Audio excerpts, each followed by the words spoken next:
emails. These are then picked up by a Lambda function, and this is the first real workhorse of the IDS. It parses the emails into three parts. You have your attachments, and then you have your headers and your bodies. And these all get dropped into separate S3 buckets where they're then analyzed in parallel. We're going to go now into each one of these legs really quick. So for the attachments, once these are picked up, we have a Lambda function which then goes and it submits them to a bunch of static analysis services as well as dynamic sandboxes. These then all alert asynchronously back down to our alert console or our Phantom Enterprise application. We also look at headers. Here we look for things like the sending servers, as well as SPF, DKIM checks, and we look for people spoofing emails. We also do several other checks for X headers, stuff like that. The most important part about our headers is we actually log all of these to an Elasticsearch instance. We use this for contextualization throughout the hit. We'll see how that plays in later, but that's a really useful tool because it basically lets us say, hey, any infection or URL or attachment, how did it get into our environment? Did it come from the email layer, which is an important question you want to ask, right? How was I compromised? What was the initial vector? And then we also do body analysis. Here we're looking at things like natural language processing as well as exploding URLs and links. And then we use vendors who are really good at looking at like ad hominem domains or newly registered domains or the passive DNS on a bunch of IP addresses we're seeing traffic from. So, and then there's one more component which is missing here, which is a memcache server, and we use that to deduplicate rapid events. So all of this goes down to that Phantom Analyst console that I was telling you about. And the real power there is we actually normalize all of the data going into Phantom. So it all comes in as this Ceph model, which is a common event format. And once it's in that common event format, we can run these Python playbooks on it programmatically. So we can say, hey, if you ever saw a file hash, make sure you check the whole fleet and say, was that file on any of our endpoints? And then give us that impact analysis, how many of these people downloaded that. What's really nice is we've integrated this to our email IDS. So we can say, hey, you got that binary. That binary came through the email layer. You may see 4 of them on your fleet, but 10 people actually received that email containing that binary. And then again, it lets us take these programmatic actions on those alerts. So we can then go tag those emails, we can quarantine those binaries, and even quarantine those servers if we need to. This is an image of a Lambda debug log. This is really the workhorse of our email IDS. This is where we're processing email in high concurrency and parallel. Here you see 3 different emails being parsed in what looks like 2 seconds. And this is really, like I was saying, the meat and potatoes of the IDS. If you've never used AWS Lambda, it's really nice. You can basically just write code and deploy it, and then it does the auto scaling. But what is really difficult with this is that you can't get a sense of holistically how is my IDS functioning. If you were to try and look at these debug logs for errors, you'd go snowblind really quick because there's just too much detail here. So we get another really nice feature automatically with AWS, and that's CloudWatch metrics. So we use CloudWatch metrics all throughout the IDS as a sense to get like a holistic performance of our IDS. How is it performing? Again, this has a high watermark of up to like 60,000 emails an hour, so it's highly concurrent, and if it's choking on any one thing, we really need to understand those errors and then work them out of the system. Again, this is really important for us because we're a global company, tons of people speaking different languages all over the world, sending email 24/7. So if our email IDS is choking at 3 a.m. on some foreign language, we need to know because then we can go and address those problems. So we have to have those alerts just around performance and make sure our tools are functioning right. Another really nice, almost automatic feature out of AWS that we use are these Elasticsearch headers. We use these programmatically with our backend, so that way they can go and they can compare campaigns. They can say, hey, we got this one attachment from this sender, but then it also came from all these other senders. So we can do like really nice campaign analysis. But here you're seeing the Kibana front end on top of Elasticsearch, and this is just nice for hunting. This is another nice analyst tool where we can go and look up and say, hey, show me all those sending servers during this one period of time, and then we can understand, was that compromised? Were those different sending servers sending the same attachment, perhaps part of a botnet? Is this a related campaign? So again, this is a really nice analyst tool that kind of comes with it. So what we're seeing here is that Phantom application backend. Basically, we get all of these normalized alerts, and then they go to this single pane of glass, and then we can have people do hit review and look at these alerts and say, initiate some type of manual action. So what we're looking at here is actually a dynamic malware analysis alert. So we had a sandbox triple in a piece of malware, and it's saying, it's just bringing the alert. And what the analyst gets, or the engineer, whoever's looking at this alert, what they get automatically is tons of enrichment and context around this hit. So we can see right away, we have reversing labs results, we have virus total results, we have custom Uber widgets, which tell us how many times we've ever seen this file before. We have our dynamic sandbox results. We have endpoint agents, which tell us, this file has never hit the fleet. And then we even built a custom widget for our email IDS. So, this tells us this email came through the email layer. We have 2 recipients that received this. This is the time they received it and who it would have been from. So that's extremely helpful when you're just trying to get an eyeball view of the problem. Hey, I have this, piece of malware in my fleet. Where did it come from? Not only that, but then we have the playbooks which go look up that alert in the Elasticsearch and then reach back to that S3 container, grabbing that raw email and attaching it to the hit. This is extremely useful for an analyst because then they can look at this raw email and say, was this a phish? Was this not a phish? Now, that creates a myriad of problems because you could still have malware and not necessarily a phish. But that's really important information to understand because that means, maybe your third-party vendor, whoever you're working with, isn't trying to phish you, but they've been compromised. Then we can also take user-guided actions from Phantom. So here's a user taking that email. This is actually an email that came in through our phishing queue. And they're taking that email and then they're deleting it for this one user. We've redacted the users for our own privacy, but in this case, they're able to delete the email from that user's inbox.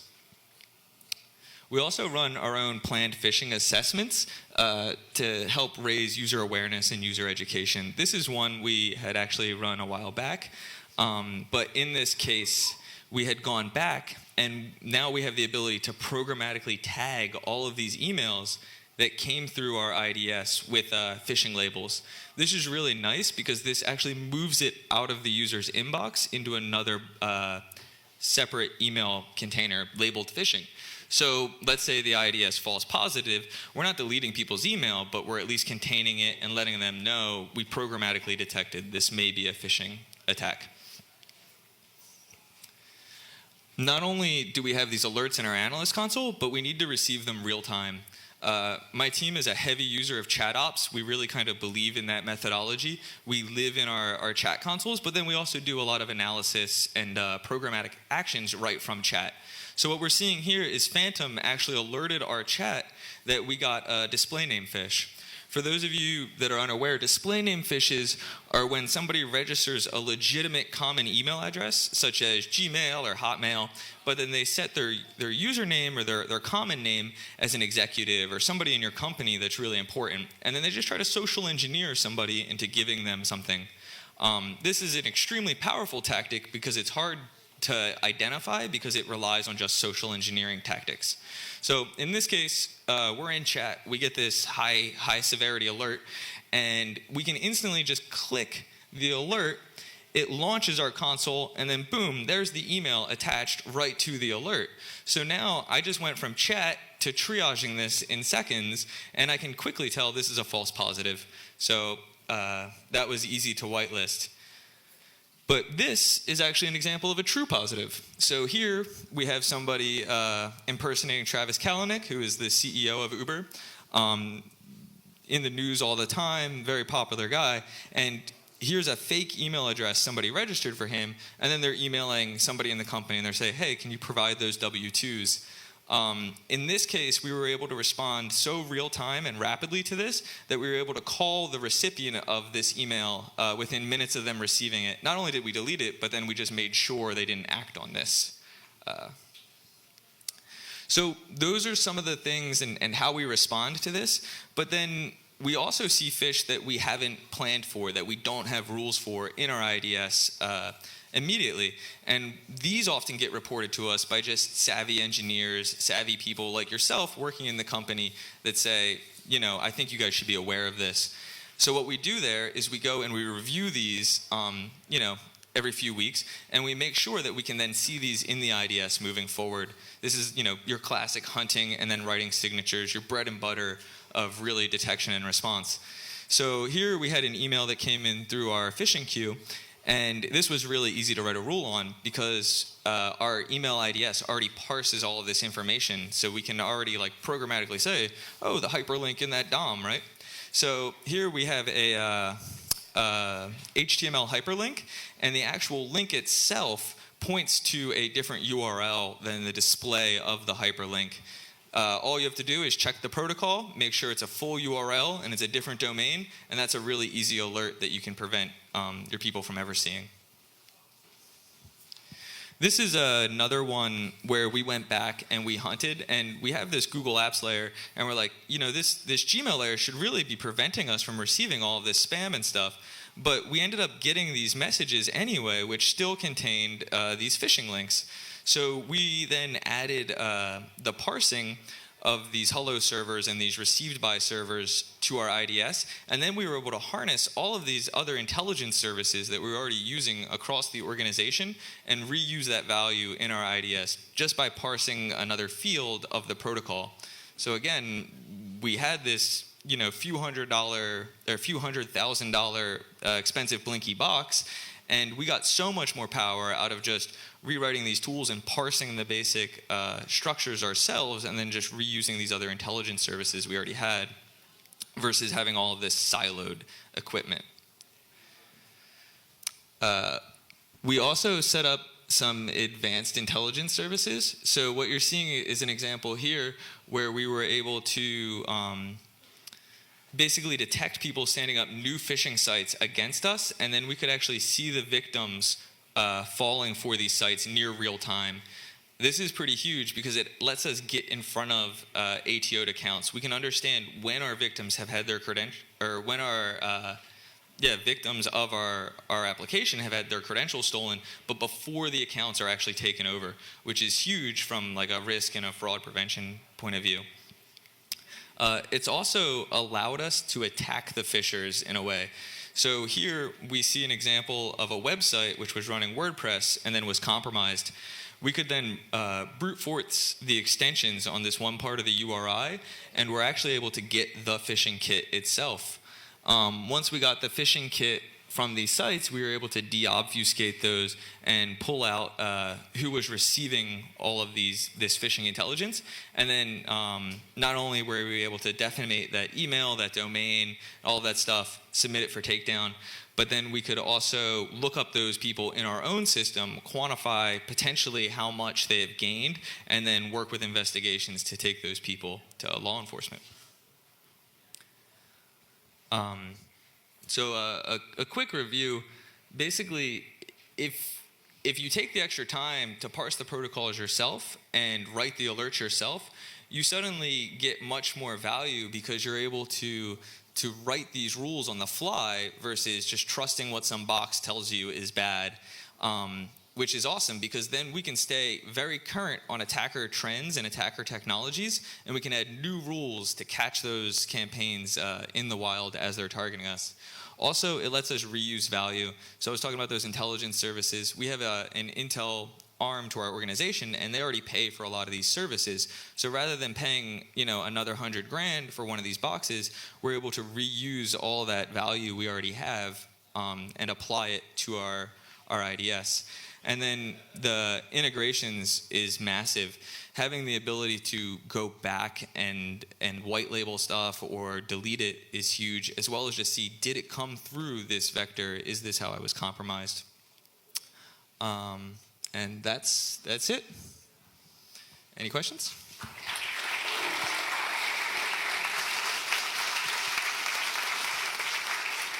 Will this presentation be available anywhere for us to see? Yeah, the presentations are going to get released later this week, and then we're also planning on open sourcing this project.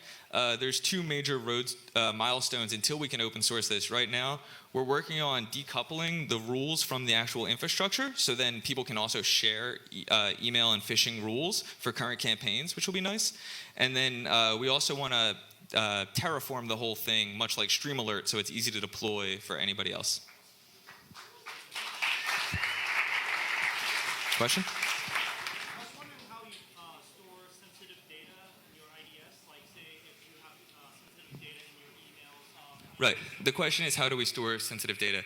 I can't go into 100% of our details, but we have numerous controls. We've had the controls reviewed by sister groups in the organization, and I can tell you that no human, like I can't go access any raw email. Only the programmatic systems can do that and then attach it to the things.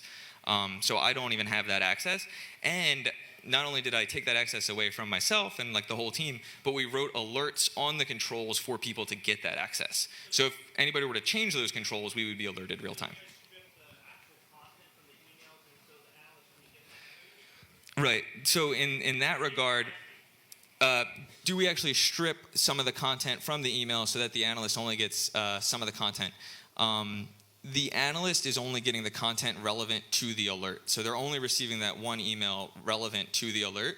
And then on top of that, like I was saying, those can only be accessed programmatically from automated systems. But what about like false positives where you're actually having sensitive data in that email, but it's a false positive so that when the analyst reviews it, it's actually sensitive information that you have received from that before? The question was, how do we deal with an analyst coming across the sensitive details in the specific email? I haven't necessarily seen that exact case, but usually in those cases, we whitelist whatever that content was, so we will never see it again. We do that with almost all of our false positives, just as a good sense of IDS hygiene, so that way it doesn't keep showing up and we don't have a lot of noise. Question?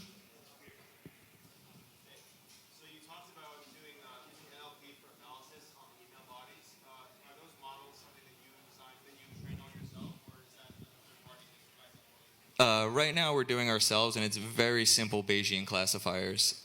It's nothing advanced, but that is something that I would like. Again, like I just want to be able to parse the bodies and then hopefully look towards a third party that specializes in that kind of stuff.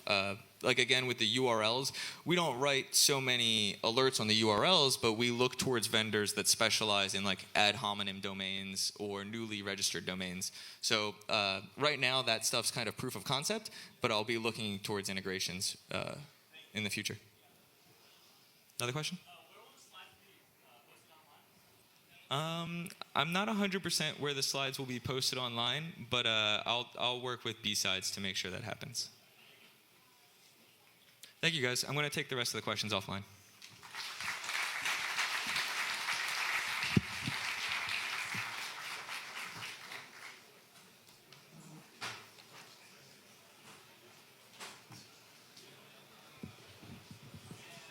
Thank you, Dan. On behalf of BSidesSF and Fitbit, we'd like to present you with this gift. Thanks so much for your contribution. Thank you. And to everybody, please feel free to submit your feedback and questions online. Thanks.